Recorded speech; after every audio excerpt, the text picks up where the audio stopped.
Hello, my name is Sandy Adomaitis, the social media director for the Page International Screenwriting Awards, and your host for the Writers Hangout, a podcast that celebrates the many stages of writing, from inspiration to the first draft, revising, getting a project made, and everything in between. We'll talk to the best and the brightest in the entertainment industry and create a space where you can hang out, learn from the pros, and have fun. Hey writers, it's Sandy. We have a terrific show for you with today's guests, John and Matt Firman, who are Baltimore, Maryland-based indie filmmakers. After spending years immersed in the local film community, brothers John and Matt saw a need for writers to have an easier way of turning their ideas into stories. So the brothers decided to explore the benefits of using AI, artificial intelligence, to help writers manage their process from idea to script, which led them to develop Story Prism, a suite of AI-powered writing tools to help creators flesh out their stories. AI writing today is not your dad's spell check from the 80s. It is so much more powerful. And I'm really curious to know how you feel after you listen to this episode about AI assistant writing. Send me an email at thewritershangoutpodcast@gmail.com, and hopefully we can discuss it on another episode. Now, let's get into it. John and Matt, thank you so much for hanging out with us. Oh, yeah, absolutely. Thank you for having us on. We really appreciate this. Guys, before we get started, would you like to play a quick game of Would You Rather? Sure.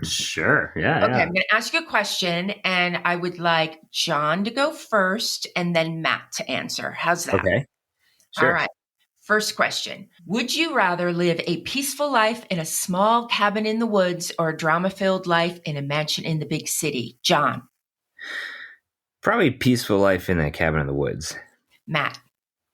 Cabin for sure. I mean, I always told myself that, like, if I can ever retire, I will definitely want to be like kind of in a woodsy area. You know, maybe not in a super small cabin, but definitely away from the hustle and bustle. It's life is already stressful enough. Would you rather have a tattoo of the title of the last script you read or the last TV show you watched? John. That's a good one. I don't know. Probably the last TV show I watched.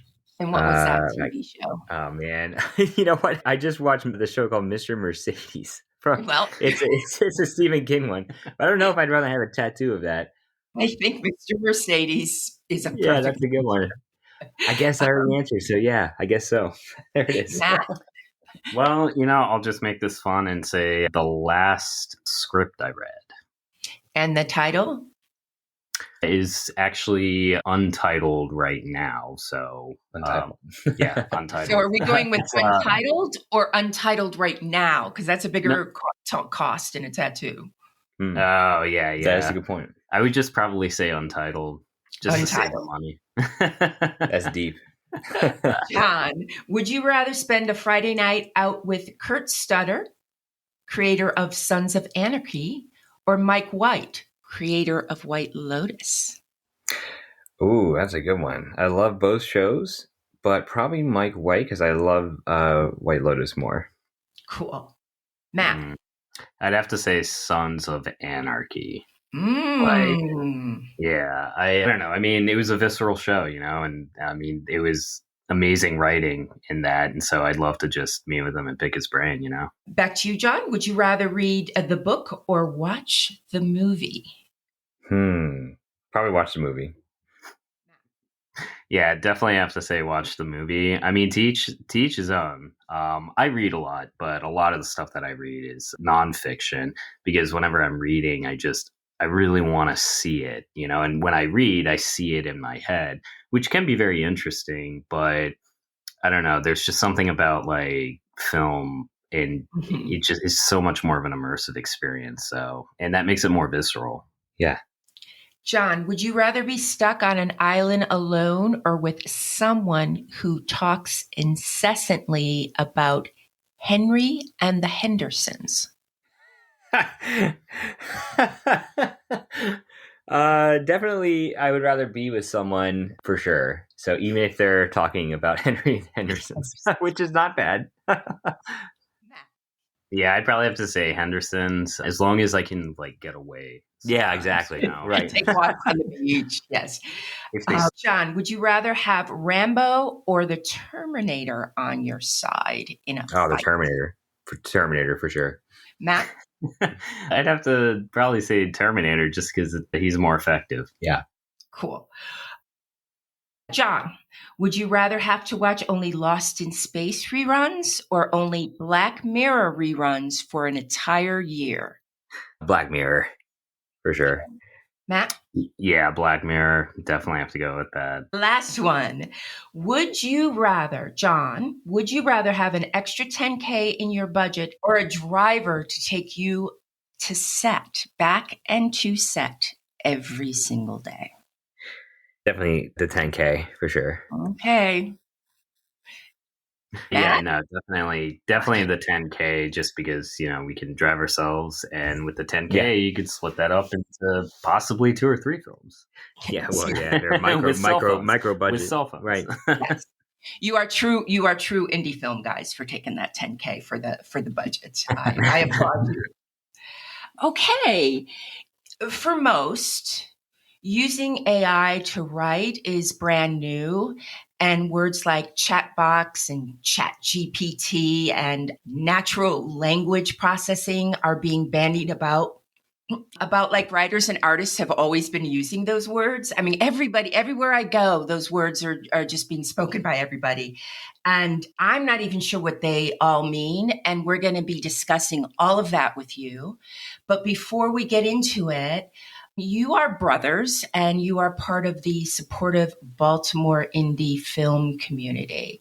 Can you share some of your background with us?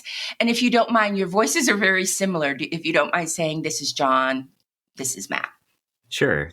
Yeah, absolutely. Yeah, this is John. A little background. So Matt and I, we grew up on movies. Our dad used to take us to a movie pretty much once a week. And so we always knew that was in our blood, and that's what we wanted to do as a career. And so I went to film school. Matt, he studied history and did a student teaching.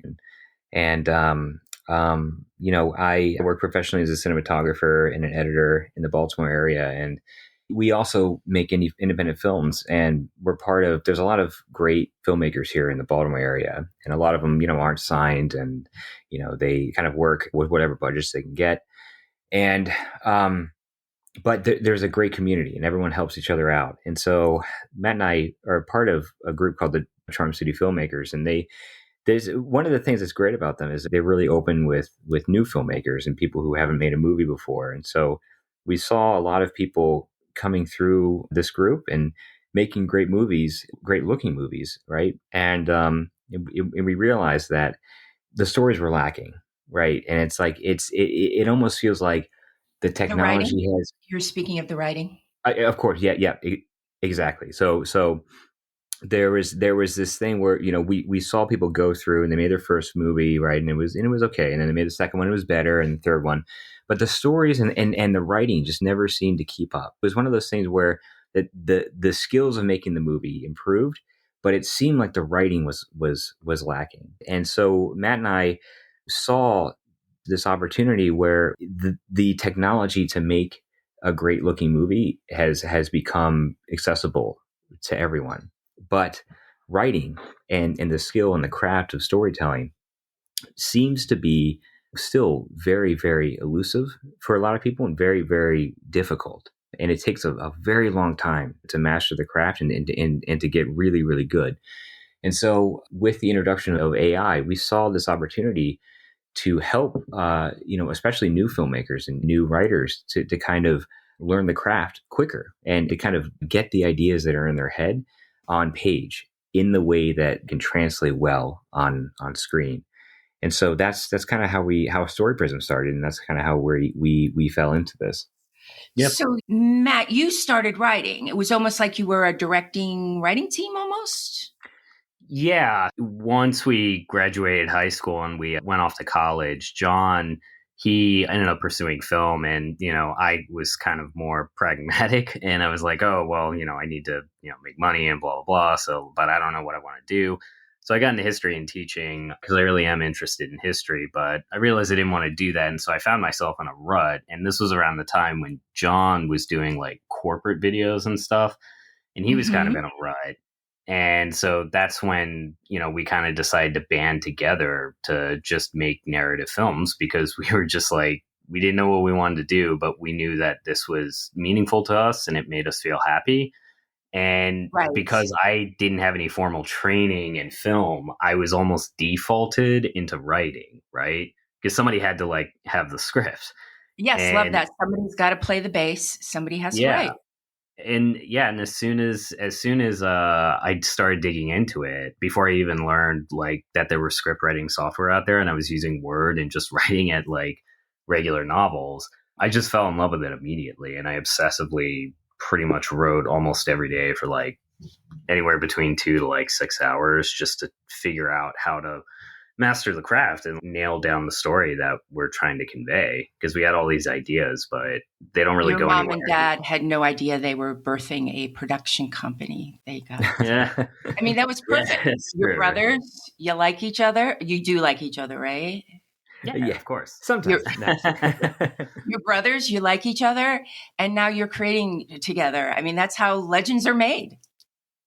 Yeah, no, it's just, I mean, honestly, it's great when you work with your brother because you can kind of let it all out and be a lot more honest, right? Instead of like tiptoeing around stuff, because you're always just going to come back at the end of the day.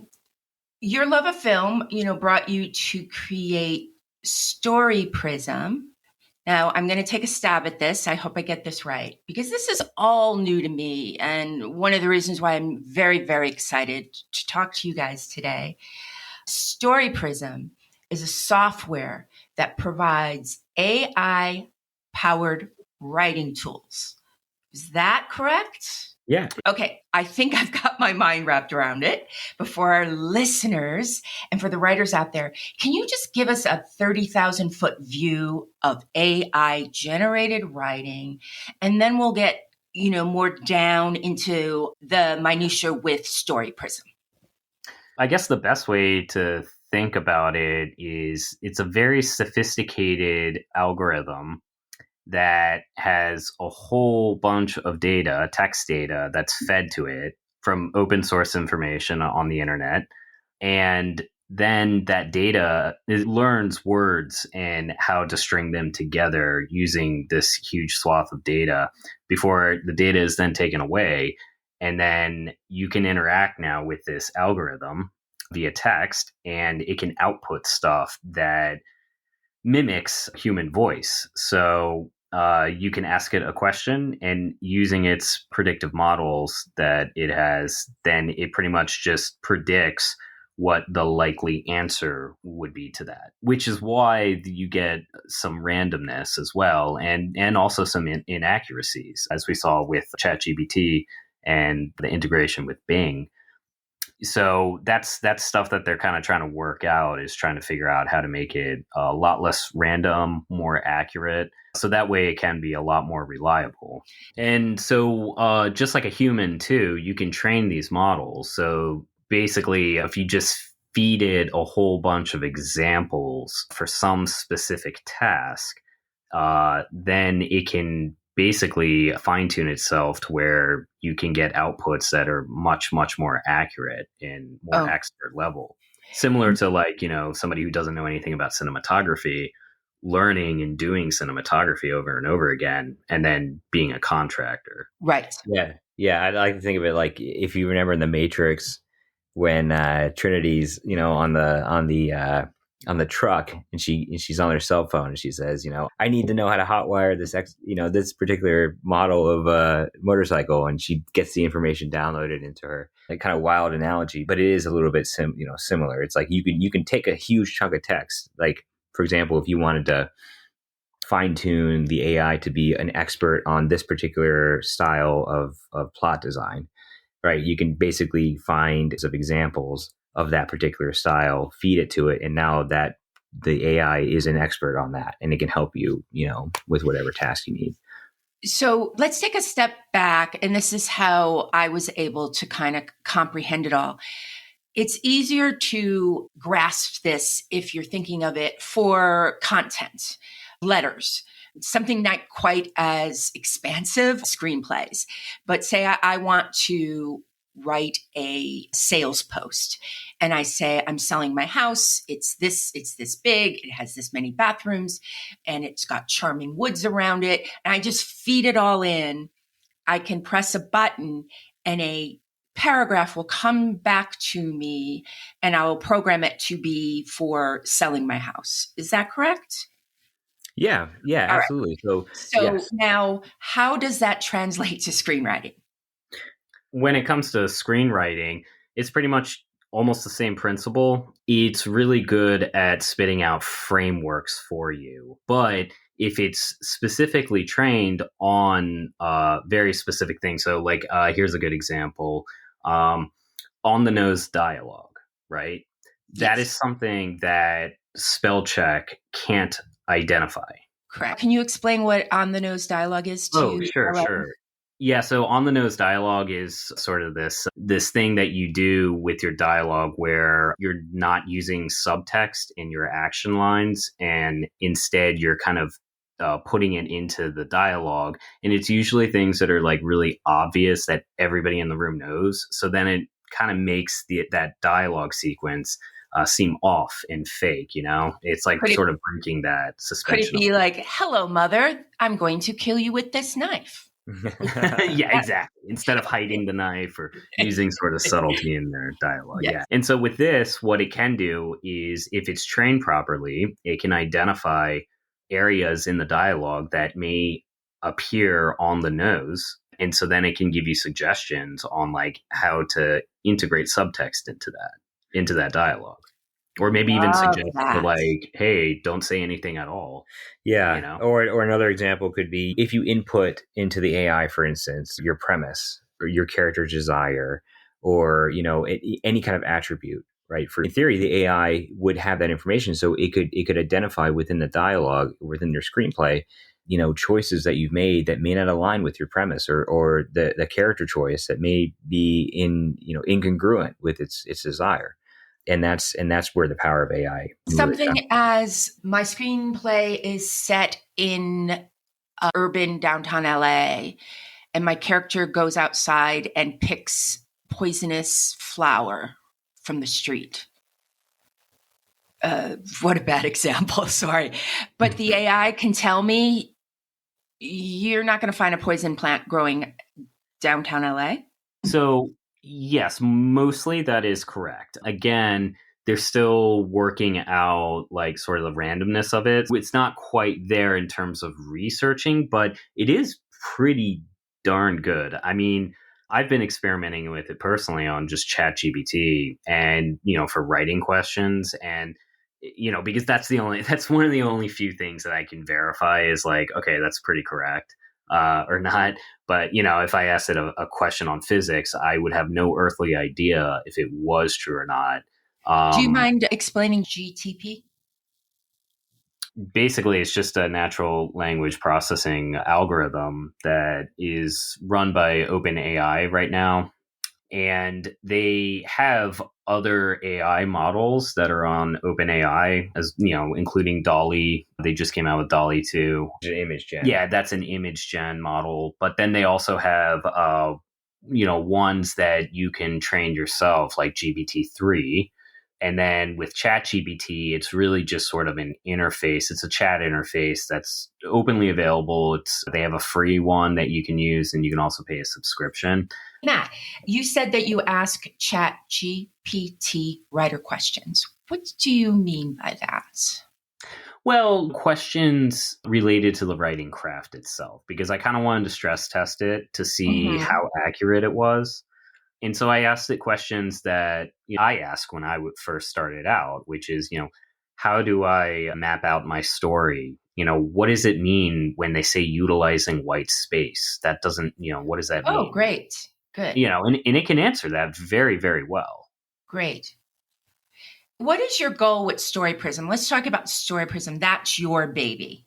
In the beginning, you were talking about being filmmakers and just realizing that the screenplays that you were reading maybe weren't what you felt up to par. And then you decided to do Story Prism. Is that? Yeah, this is John, by the way. It was basically a thing where, Matt and I worked on the craft for many years, and we essentially saw the development of AI progressing at a tremendous pace. This is back in like 2020 or so. And we essentially were like, hey, this would be great if we. So Matt and I really Matt developed kind of a really strong pre-writing process, and that's what we use essentially as templates to whenever we write a screenplay. And it's very strong. It's really effective for us. And so we saw that AI would be really helpful, with this process and very intuitive to use. You saw a niche in the market. You saw that this intelligent AI writing is out there, but you honed in on the screenwriting, which I think is very smart.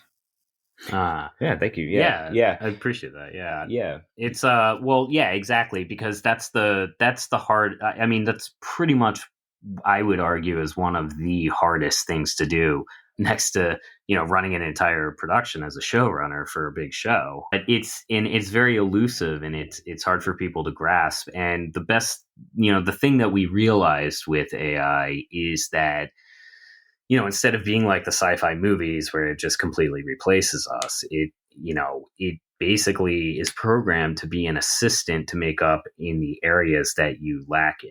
So just as much as you can do this with writing, you can also do this with production tools for writers to help them visualize their stories. Exactly. And so you asked, what's the goal with Story Prism? And really it's to allow anyone to tell their story. Right. And wherever they are in life and they are in the world. Right. We have a lot of customers in Nigeria, for instance, and they love the idea of using AI. So they don't really have a strong infrastructure over there to kind of help develop the craft and really kind of train themselves. So they see the potential of AI as a way to kind of, help get these crazy ideas in their head down on page. And that's really what our goal is. It's to help more people tell their story. And having your background and your passion is really important.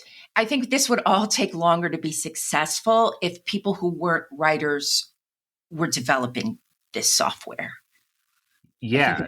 Great. Yeah.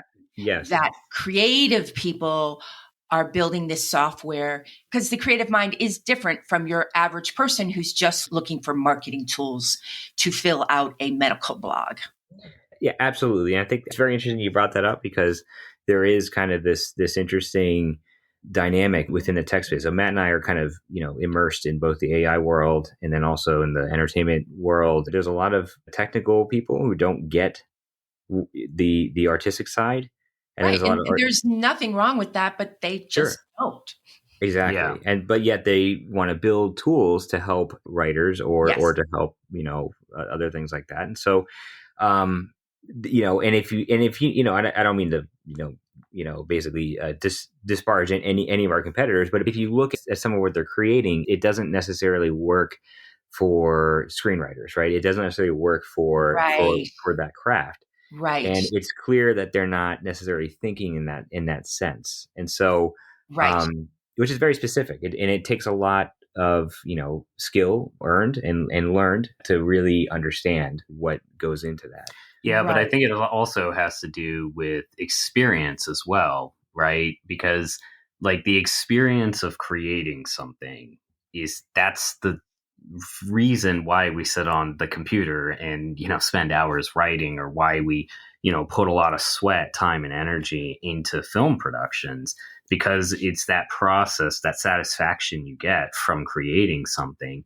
And I think that point is often missed with a lot of these, startups, because they're just kind of guessing at like how it can be integrated without factoring in like the soul in creativity, right? And that's Right. something that makes creators across the board very fearful of AI, because then when they see these programs, they're seeing this attempt almost in their eyes to replace them. And that's just not how AI is going to be used, because at the end of the day, you know, it's contingent upon how millions of people use it, right? Yes. Yes.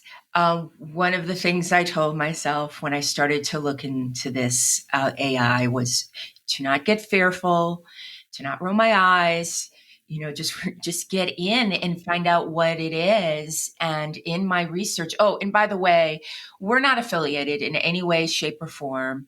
This isn't a paid advertising or anything like that. I did research after you guys contacted us. I couldn't find a lot of other programs like yours that are catered to screenwriters. It's all catered to marketers and blogs and social media content providers who have to come up with unbelievably amounts of information every single day. So you hire these companies and they just help get, you know, your videos out, you know, 3 videos a day or, you know, blogs a week. That is not what this is. That is not what Story Prism is.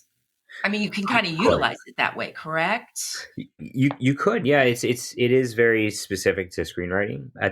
Yeah, that's what I like, specific to screenwriting. Right. Yes. Yeah. Yeah, and but also just for like pre-production purposes as well, because we're getting into image generating. That for pre-production, image for the production designers. What are we talking about? Yeah, well, really just for like kind of getting a visual on the script, right? I mean, I think So it's it would going to just tell be me what's it going to storyboarding. Yeah, like storyboarding and stuff like that, reading lookbooks. Where does Story Prism get the information it copies and feeds back to writers?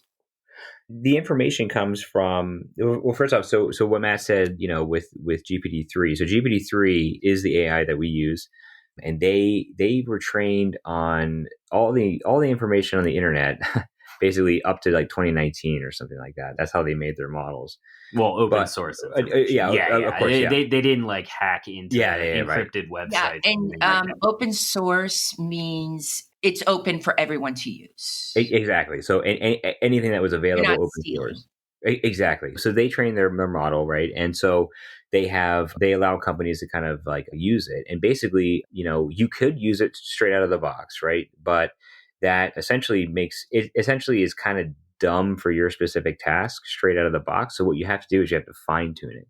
And so what Matt and I did to fine tune is that we came up ourselves with hundreds of original stories and fine tune over like many months. Like we basically sat down and came up with like, here's a log line, here's a log line, here's a log line.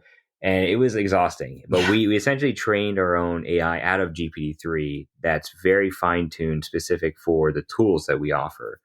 And so all of the tools utilize these specific fine-tuned models that are just for the task at hand. So, for example, in a Story Foundation, which is one of the tools we offer, which allows writers to develop a log line, each one of those boxes is a fine-tuned model, basically. Yeah, so we had to come up with like 300 examples of what is your character's desire, you know, what is their need, you know, stuff like that. So the writer goes in and clicks off these boxes or writes in information. Yep. And then the log line is generated, or you got to give them your work in progress log line and it fixes it. Exactly. We're still building out a lot of the features with Story Prism, but the end goal is essentially a user being able to train their own AI assistant to be able to help them in the writing process. But in order to do that, the AI needs certain information. One of them is a log line in order to understand your story.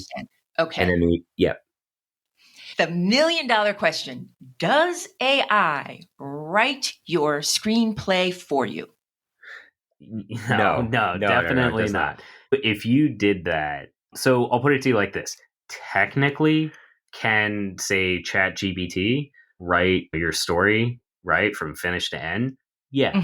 But When you that mean write, story. do you mean a paragraph or do you mean a A screenplay? paragraph. Well, you would do Yeah. it paragraph by paragraph, so you'd have to do it Okay. like one at a time because it'll veer off into randomness. But at the end of the day, you would be a complete fool to do that and to actually pitch that to a real producer because it's going to Okay. be like at best very tropic, very expecting. It's really best used as a framework and as also helping you in very specific parts, especially for parts that you just don't want to do. Right. It's really funny because I just read an article about this science fiction writing competition, and one of the judges on there was saying like this year they received some submissions that were obviously written by AI, and it was Get funny that he out could of tell town. that they were written. Yeah, it was funny. You know what stood out to me was that he could tell that they were written by AI. And he said a lot of these guys are putting a prompt in, and they're spitting out a story, and then they're submitting it. It was like a short story competition for science fiction, and so they're submitting it to these contests in an effort, I guess, to win prize money or something like that. But they don't spend any time Mhm. thinking about the story, and so the story is very bad. And so the AI, it's really interesting. AI becomes whatever you want it to be, right? It really is a mirror on you and your own, skill and ideas, right? And so if you have bad ideas, it's going to give you bad story, right? It's all about how you work with it. Which is why I don't think, being able to press a button and, spit out a screenplay is anything that's people really have to Right. worry about. Yeah. If you could do that, that's creative cheating. Right. But this is just another tool to Yeah, help bring your creativity out. exactly.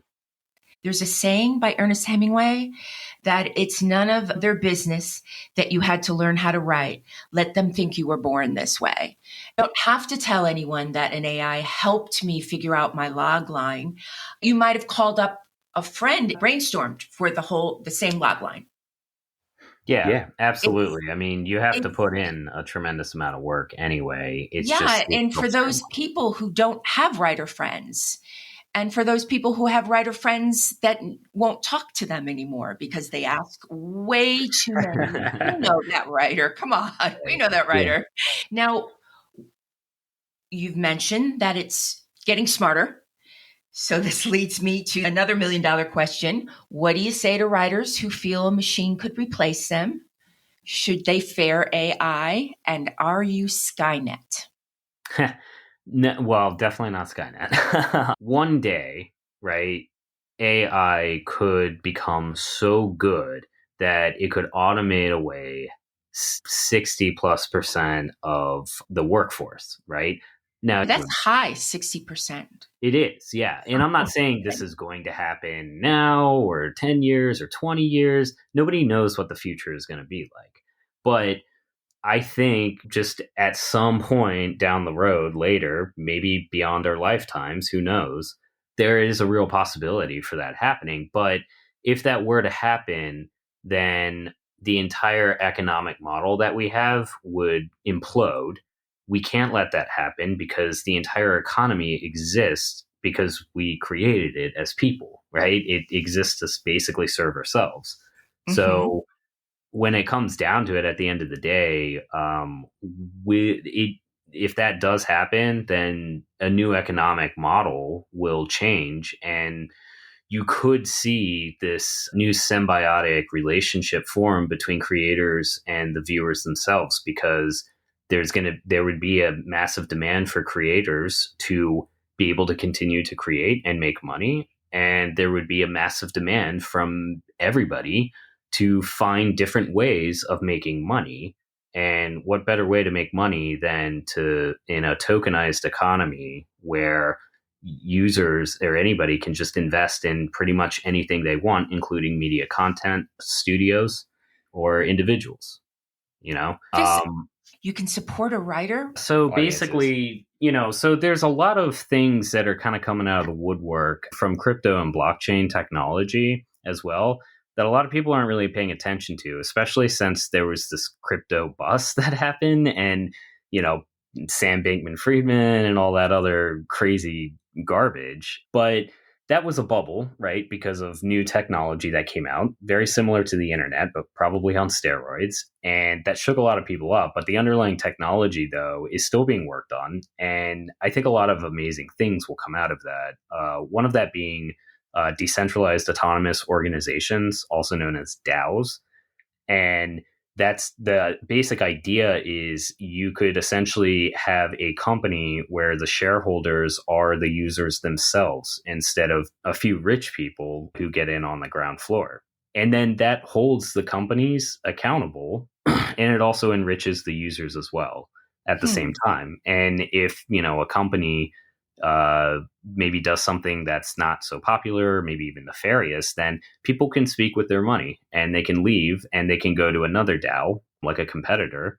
And so you can imagine maybe an economy where everything is more or less tokenized. So you can have a platform where you have personal independent studios with their own slated content, and people can not only interact with that and give suggestions to things and have those suggestions basically on a blockchain, so that if that suggestion is big enough and it's integrated into something that makes money, like a film, then that user who contributed to that idea can get a small dividend from that automatically, right?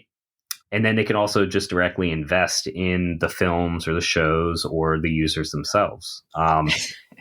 It's wild. It's a brave new world.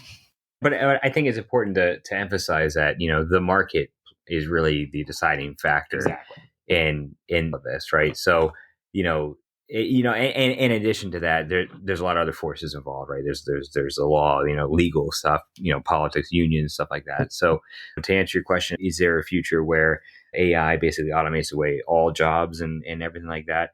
I think that, like Matt said, the worst case scenario is that, 60%, but I think that it really depends on the market. And it depends on what people demand and what people ultimately spend on, right? So I think AI is an interesting space because people are still trying to figure out the market. That's why you see a lot of companies right now who are doing AI for copywriting and things like this, because that's like the low-hanging fruit. So we haven't really figured out how AI really can work and really integrate into existing systems and existing processes.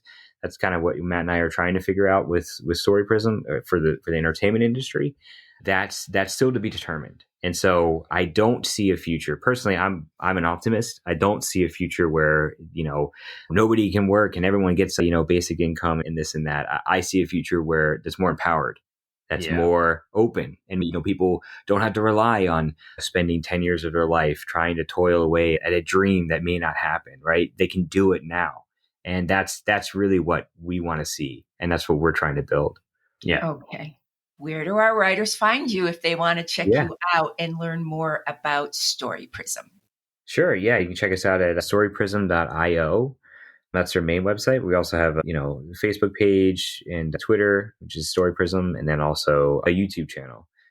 Yeah, and also we have a really nice Substack channel as well, where you can get all sorts of useful information on the writing process itself, as well as tips on making your first film when you have no idea what you're doing.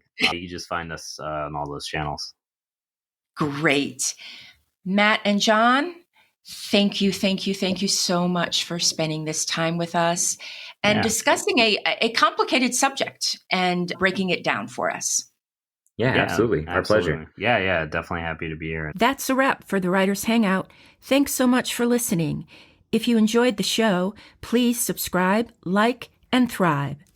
Till we get to hang out again, keep writing. The world needs your stories. The Writers Hangout is sponsored by the Page International Screenwriting Awards.